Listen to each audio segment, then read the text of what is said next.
சென்னிஸ் institute of hotel management கதிரவன் மீண்டும் உங்களை ஒரு ருசியான உணவுடன் சந்திக்க வந்திருக்கின்றேன். இன்றைக்கி நம்ம பார்க்க போகிற ப்ரிப்ரேஷனோட பேர் என்னன்னு பார்த்தீங்கன்னா சென்னிஸ் கிரில்டு சிக்கன். அதாவது எங்கள் சென்னிஸ் ஹோட்டலில் ஒரு ஸ்பெஷல் கிரில்டு சிக்கன் செய்வோங்க. அந்த டிஷ்ஷை தான் நீங்கள் நம்ம பார்க்க போகிறோம்.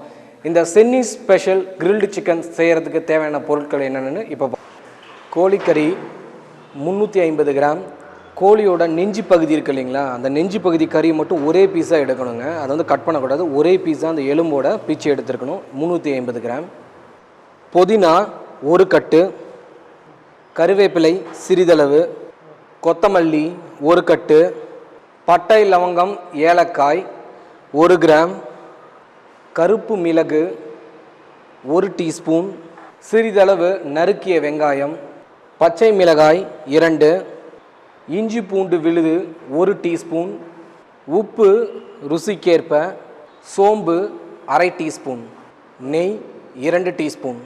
நேயர்களே, இந்த சென்னிஸ் கிரில்டு சிக்கன் செய்கிறதுக்கு தேவையான பொருட்கள் என்னென்னு பார்த்தோம். இதை செய்கிறதுக்கு முன்னாடி இதை பற்றின ஒரு சில குறிப்புகள்ங்க.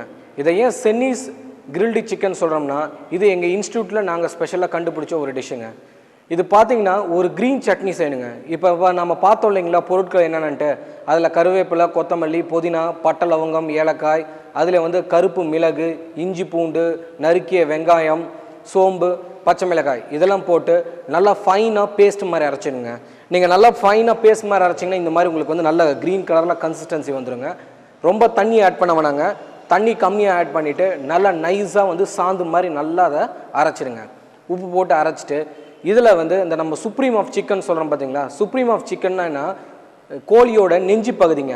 அதாவது கோழியோட இந்த எலும்பு இருக்கு இல்லைங்களா, தோள்பட்டை எலும்பு இருக்கு இல்லைங்களா, அந்த எலும்பில் மட்டும் கரெக்டாக கட் பண்ணிவிட்டு அந்த கையை பிடிச்சி அப்படியே இழுத்திங்கன்னா, ரெக்கையை பிடிச்சி இழுத்திங்கன்னா இந்த நெஞ்சில் இருக்கிற கறி மட்டும் தனியாக வந்துடுங்க. அதை தான் நம்ம வந்து கிரில்டு சிக்கனுக்கு யூஸ் பண்ண போகிறோம். எதுக்காக இந்த கிரில்டு சிக்கனுக்கு அதை பயன்படுத்தணும்னு பார்த்தீங்கன்னா, அந்த மாதிரி இழுத்ததுக்கப்புறம் வெறும் கறி மட்டும்தாங்க இருக்கும், அதில் எலும்பே இருக்காது. ஸோ சாப்பிடும்போது உங்களுக்கு ரொம்ப ருசியாகவும் இருக்குங்க. அதே சமயம் எலும்பு இல்லாதனால உங்களுக்கு ரொம்ப வசதியாக இருக்கும்னு வச்சுக்கோங்களேன். இந்த சுப்ரீம் ஆஃப் சிக்கனை வந்து அந்த க்ரீன் சாஸ் இருக்குது, அந்த க்ரீன் சாஸ்ன்னு சொல்கிறோம் பார்த்தீங்களா, அதாவது அரைச்சி வச்சுருக்கோம் இல்லைங்களா, அந்த புதினா சட்னி அதில் நல்லா கலந்து ஒரு அரை மணி நேரம் ஊற வச்சிடணுங்க. அந்த ஊறும் போது என்ன ஆகும்னா, அந்த க்ரீன் சட்னியில் இருக்க அந்த வாசனை ருசி எல்லாமே அந்த சிக்கனுக்குள்ளே நல்லா ஊறினதுக்கு அப்புறம் அதை நம்ம கிரில் பண்ணணுங்க. இப்போ ஃபஸ்ட்டு இந்த இன்க்ரீடியன்ஸ் எல்லாத்தையும் கலந்து நம்ம பேஸ்ட்டை வந்து அரைச்சிக்கலாங்க. நேர்களே, இப்போ பார்த்தீங்கன்னா பேஸ்ட்டை வந்து அரைச்சி வச்சுட்டோங்க. அடுத்தது அந்த ப்ரிப்பரேஷன், அதாவது இந்த செய்முறை பார்க்குறதுனோட ஒரு சின்ன இன்ஃபர்மேஷனுங்க. இப்போ எங்கள் காலேஜ் பார்த்தீங்கன்னா தமிழ்நாடுலேயே ஒரு 3 ஸ்டார் ஹோட்டல் ரன் பண்ணுற காலேஜ்னு எங்கள் காலேஜ் தாங்க இருக்குது. எங்கள் காலேஜில் வந்து எல்லா வசதிகளும் இருக்குதுன்னு வச்சுங்களேன். இதுக்கு ஒரு சின்ன எடுத்துக்காட்டு என்னென்னா, இப்போ வந்து இந்தியாவிலே லேட்டஸ்ட்டாக வந்து, அதாவது ரொம்ப புதுவிதமான ஒரு அடுப்பை வந்து இன்ட்ரடியூஸ் பண்ணியிருக்காங்க. அதுக்கு பேர் வந்து இண்டக்ஷன் ஸ்டவ். இந்த இண்டக்ஷன் ஸ்டவ் தாங்க எங்கள் காலேஜில் நாங்கள் யூஸ் பண்ணுறோம். இந்த இண்டக்ஷன் ஸ்டவ் வந்து எப்படி யூஸ் பண்ணுறது நான் உங்களுக்கு சொல்லித்தரேன். ஸோ இதை நீங்கள் வீட்டில் பர்ச்சேஸ் பண்ணினா கூட உங்களுக்கு வந்து ரொம்ப யூஸ்ஃபுல்லாக இருக்குங்க. அதே மாதிரி இதில் வந்து நமக்கு வந்து சமைக்கிறது வந்து ரொம்ப ஈஸிங்க. அதாவது உங்களுக்கு நெருப்பே வராது, புகையும் வராதுங்க. அதே சமயம் உங்களுக்கு வந்து ஹீட்டு கூட பார்த்தீங்கன்னா பாத்திரம் வந்து ரொம்ப உங்களுக்கு ஹீட் ஆகாது, கறி பிடிக்காது. அதே சமயம் உணவு வந்து உங்களுக்கு 100% ரொம்ப வேகமாக வந்து உங்களுக்கு வெந்துடும்னு வச்சுங்களேன். இப்போ இந்த இண்டக்ஷன் ஸ்டவ்வை பற்றி நம்ம பார்ப்போங்க. நேர்களே, இதுக்கு பேர் தாங்க இண்டக்ஷன் ஸ்டவ். இந்த மாதிரி லேட்டஸ்ட் டெக்னாலஜி அடுப்பை தான் எங்கள் காலேஜில் நாங்கள் வந்து உபயோகப்படுத்திட்டு இருக்கோங்க. இதனால் என்ன பயன் பார்த்தீங்கன்னா, இது வந்து எலக்ட்ரோ மேக்னெட்டிக்கால் வந்து நாம் வந்து யூஸ் பண்ணுறோம்னு வச்சுக்கலாங்க சார். இது பார்த்தீங்கன்னாங்க, இது வந்து ஒரு செராமிக் பிளேட்டுங்க. மேலே இருக்கிறது வந்து ஒரு செராமிக் கல் வந்து மேலே இருக்குங்க. இதுக்கு கீழே வந்து உங்களுக்கு வந்து மேக்னெட்டிக் இருக்குங்க. இதில் கரண்ட்டு நம்ம ஆன் பண்ணோன்னா கரண்ட் வந்து அந்த மேக்னெட்டிக்கில் வந்து இந்த செராமிக்கில் வந்து இண்டக்ஸாக கன்வெர்ட் ஆகி மேலே வந்து உங்களுக்கு வந்து ஹீட்டு, அதாவது வெப்பம் வருங்க. இதில் பார்த்தீங்கன்னா ஸ்டீல் பாத்திரம் தாங்க வைக்கணும், மற்றபடி அலுமினிய பாத்திரம்லாம் வைக்கக்கூடாது. இதில் ஸ்டீல் பாத்திரம் வச்சோம்னாங்க இது வந்து ஹீட்டே ஆகாது. இப்போ கூட பார்த்தீங்கன்னா இது ஆனில் இருக்குது, ஆனால் கை வச்சா உங்களுக்கு வந்து ஹீட்டே தெரியல. ஏன்னா இந்த செராமிக் பிளேட் வந்து உங்களுக்கு ஹீட்டே ஆகாதுங்க. அந்த பாத்திரம் மட்டும் உங்களுக்கு வந்து பாத்திரத்தில் இருக்க உணவு மட்டும்தான் ஹீட் ஆகும்னு வச்சுங்களேன். அந்த பாத்திரம் கூட சூடாகாது. அதனால் வந்து ரொம்ப சுலபமாக அதை சமைக்கலாம். அதே மாதிரி இங்கே பார்த்தீங்கன்னா உங்களுக்கு வந்து மைக்ரோவேவ் ஓவனில் இருக்கிற மாதிரி உங்களுக்கு எல்லாமே பிக்சரோடு இருக்குங்க.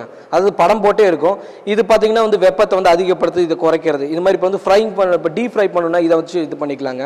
இப்போ பார்த்தீங்கன்னா ஏதாச்சும் ஃப்ரை பண்ணணும், இல்லை வந்து கிரில் பண்ணணும், பார்பிக்யூ மாதிரி நம்ம நெருப்பில் காட்டணும்னு வச்சுங்களேன், அதுக்கு நீங்கள் இது யூஸ் பண்ணிக்கலாங்க. அதே மாதிரி பார்த்தீங்கன்னா உங்களுக்கு வந்து ஃப்ரை பண்ணணும்னா நீங்கள் வந்து இதை ப்ரெஸ் பண்ணால் போதுங்க, ஃப்ரைங் டெம்பரேச்சர் அதே மாதிரி வந்துடும். அதனால் இதில் வந்து சமைக்கிறது வந்து ரொம்ப சுலபங்க. இப்போ சென்னிஸ் கிரில்டு சிக்கன் எப்படி செய்கிறதுன்னு பார்ப்போம். நேர்களே, நான் ஏற்கனவே சொன்ன மாதிரி இந்த இருக்கிற பொருட்கள் எல்லாத்தையும் போட்டு நல்லா வந்து சட்னி மாதிரி அரைச்சாச்சுங்க. இப்போ பார்த்தீங்கன்னா அந்த சுப்ரீம் ஆஃப் சிக்கன் வந்து நல்லா சுத்தம் பண்ணி அந்த நெஞ்சு பகுதியை மட்டும் தனியாக எடுத்திருக்கேன். இப்போ இந்த சட்னியை மேலே போட்டு இதை வந்து நல்லா ஊற வைக்கணுங்க. குறைஞ்சது ஒரு அரை மணி நேரம் இதை வந்து நல்லா ஊற வைக்கணும்னு வச்சுங்களேன். முடிஞ்ச அளவுக்கு திக்காக அரைங்க. திக்காக அரைச்சிங்கன்னா தான் இது வந்து உங்களுக்கு ரொம்ப ருசியாக இருக்கும். அதனால் முடிஞ்ச அளவுக்கு வந்து இதை வந்து நல்லா திக்காக அரைங்க. இப்போ இதை வந்து ஒரு அரை மணி நேரம் இதை வந்து நல்லா ஊற வச்சுருங்க. இதில் என்ன ஆகுனா இந்த சட்னியில் இருக்க வாசனை ருசியெல்லாம் வந்து இந்த கறியில் ஏறி உங்களுக்கு வந்து இதை நல்லா வறுக்கும் போது உங்களுக்கு நல்ல ருசியாக இருக்கும்னு வச்சுங்களேன். இது ஒரு அரை மணி நேரம் இதை ஊற வச்சுட்டு அதுக்கப்புறம் மீதி என்னென்னு பார்ப்போங்க. நேயர்களே, இப்போ பார்த்தீங்கன்னா இந்த இண்டக்ஷன் ஸ்டவ்வில் ஒரு தோசைக்கல் வச்சுருக்கேங்க. நான்ஸ்டிக் பேனில் தான் பண்ணணும்னு அவசியம் இல்லைங்க, ஒரு தோசைக்கல்ல கூட பண்ணலாம். அதில் 2 டீஸ்பூன் நெய் ஆட் பண்ணிக்கோங்க.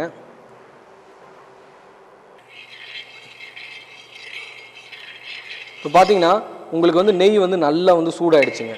பாருங்கள் எவ்வளோ ஸ்பீடாக சூடாகுதுன்ட்டு.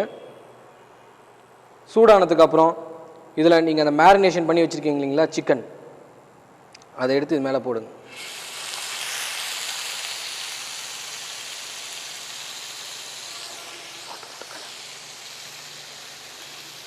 இப்போ இதே மாதிரி மீடியம் ஹீட்லேயே வச்சு இதை வந்து ஒரு 5 நிமிஷம் நல்லா ஒரு சைடு நல்லா வறுத்துருங்க. இதை ஒரு 5 நிமிஷம் கழிச்சு இதை வந்து சைடு மட்டும் நல்லா திருப்பி போடுங்க. இதை சைடில் மட்டும் நல்லா திருப்பி போட்டு நல்லா வருங்க. நேயர்களே, இப்போ பார்த்தீங்கன்னா உங்களுக்கு வந்து ஹீட் வந்து ரொம்ப சீக்கிரமாக வருதுங்க. அதனால் வந்து சிக்கன் வந்து நல்லா கிரில் ஆகிட்டு இருக்கு. இதுக்கு நீங்கள் நான்ஸ்டிக் தான் யூஸ் பண்ணணும்னு அவசியம் இல்லைங்க. உங்கள் வீட்டில் இருக்க தோசைக்கல்லையே கூட யூஸ் பண்ணலாம். பார்த்தீங்கன்னா சிக்கன் வந்து இப்போ நல்லா ஃப்ரை ஆகிட்டு இருக்குங்க. ஓரளவுக்கு நல்லா ஃப்ரை ஆனோடனே அடுத்த சைடில் திருப்பி போட்டு அந்த சைடும் நல்லா கிரில் ஆகிற வரையும் ஃப்ரை பண்ணுங்கள். அதாவது நல்லா வேகிற வரையும் நீங்கள் வந்து ஃப்ரை பண்ணிக்கலாங்க. இதை நேயர்களே, சிக்கன் இந்த மாதிரி நல்லா கிரில் ஆனதுக்கப்புறம் அதை வந்து ஒரு பிளேட்டில் எடுத்து வச்சுருங்க. நேயர்களே, அதுக்கப்புறம் நீங்கள் இன்னொரு சிக்கன் ஊற வச்சுருக்கீங்க இல்லைங்களா, அதை எடுத்து அதில் போட்டுருங்க. போட்டுட்டு இதையும் நல்லா குக் ஆகிற அளவுக்கு அதுலேயே நல்லா கிரில் பண்ணிவிடுங்க. அதை ஃப்ரை பண்ணி எடுத்துருங்க.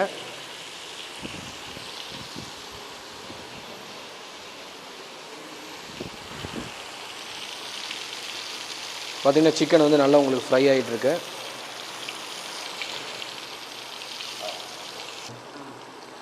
நேயர்களே, பார்த்தீங்கன்னா இப்போ அடுத்த சிக்கனை போட்டு இதுவும் வந்து இப்போ பார்த்தீங்கன்னா நான் வந்து 140 டிகிரி சென்டிகிரேட்டில் வந்து இந்த சிக்கனை வந்து நல்லா ஃப்ரை பண்ணி கிரில் பண்ணிகிட்டு இருக்கேங்க. இது இப்போ ஒரு சைடு கிரில் ஆகிட்டு இருக்கு. இந்த ஒரு சைடு குக் ஆனோன்னா அடுத்த சைடை திருப்பி போட்டு அதுவும் நல்லா வந்து உங்களுக்கு வறுகிற அளவுக்கு இதை நீங்கள் நல்லா வறுத்து எடுத்துருணுங்க. நேயர்களே, இந்த சிக்கன் வந்து பார்த்தீங்கன்னா இப்போ 2 சைடும் வந்து உங்களுக்கு நல்லா கிரில் ஆகிடுச்சுங்க. இது கிரில் ஆனதுக்கப்புறம் இதை இதிலேருந்து எடுத்து ஒரு ஃப்ரைங் ஒரு பிளேட்டில் வச்சுருங்க. இப்போ சாஸ் எப்படி செய்கிறதுன்னு பார்ப்போம். நேயர்களே, இப்போ பார்த்தீங்கன்னா நம்ம வந்து சிக்கனை வந்து நல்லா கிரில் பண்ணி குக் பண்ணி எடுத்துட்டோங்க. இப்போ அதுலேயே மீதி இருக்கும் இல்லைங்களா சட்னி, அதை வந்து நம்ம சாஸ், அதாவது அதுக்கு தொட்டுக்கிறதுக்கு நீங்கள் பண்ணிக்கலாங்க. அதாவது நீங்கள் ஃப்ரை பண்ணிங்க இல்லைங்களா அந்த இது தோசைக்கல், அதுலேயே அந்த சட்னியும் போட்டு நல்லா வதக்குனிங்கன்னா அந்த சிக்கனோட ருசியும் அதிலே இருக்கனால நல்லா கலந்து ருசியாக இருக்குங்க. அதனால் இது பண்ணதுக்கப்புறம் அந்த சாஸ் அந்த சட்னியை எடுத்து நீங்கள் அந்த சிக்கனுக்கு மேலேயே போட்டு சாப்பிடும்போது உங்களுக்கு வந்து ரொம்ப ட்ரையாக இருக்காது. அதாவது வந்து குழம்பு மாதிரி அது வந்து உங்களுக்கு இருக்குன்னு வச்சுங்களேன். இது நம்ம ரசம் சாதம், தயிர் சாதம், சாம்பார் சாதம், இல்லைனா வந்து கறி குழம்பு கூட சாப்பிட்லாங்க. இல்லைனா தனியாக வந்து இந்த காய்கறி இருக்கு இல்லைங்களா, அதெல்லாம் வந்து அப்படியே வேக வச்சு வெண்ணெயில் வந்து அப்படியே கொஞ்சம் கலந்து விட்டு இதுக்கு வந்து தொட்டுட்டு நீங்கள் வந்து சாப்பிட்லாங்க. இது வந்து ஒரு உடம்புக்கு ரொம்ப நல்லது. இப்போ அந்த சாஸ் செய்கிறது எப்படின்னு பார்ப்போம். நேயர்களே, அதுக்கப்புறம் இந்த மீதி இருக்கு இல்லைங்களா அந்த சிக்கனுக்கு அரைச்சதுக்கு போக அதையும் வந்து இதிலேயே கலந்து கொஞ்சம் வந்து நல்லா வதக்கணுங்க.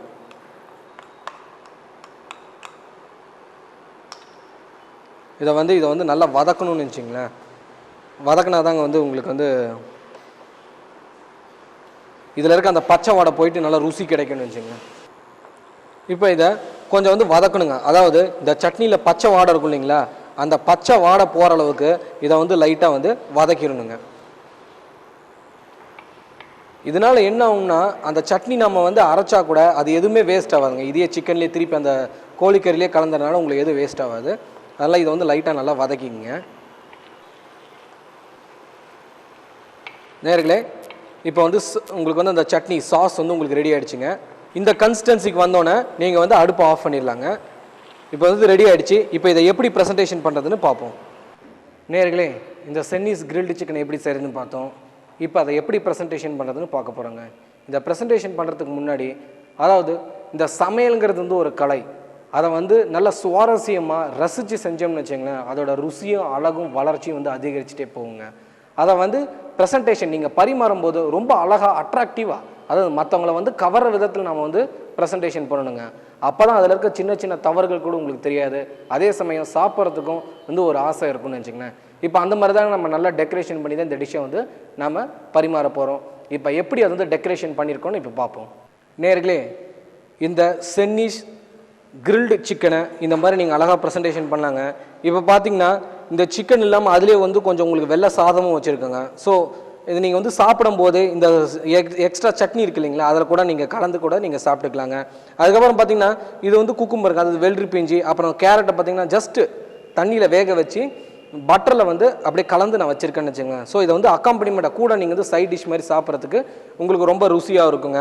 அதே மாதிரி கறி இருக்கும்போது நீங்கள் கூட வெஜிடபிள்ஸ் சாப்பிடும்போது உங்களுக்கு வந்து ஒரு பேலன்ஸ்டு டயட், அதாவது எல்லா விதமான சக்திகளும் உங்களுக்கு கிடைக்கிறதுனால உங்களுக்கு வந்து நல்ல ஒரு ஃபுல்ஃபில்டு, அதாவது மன நிறைவோடு இதை சாப்பிட்லான்னு வச்சுங்க நேரடி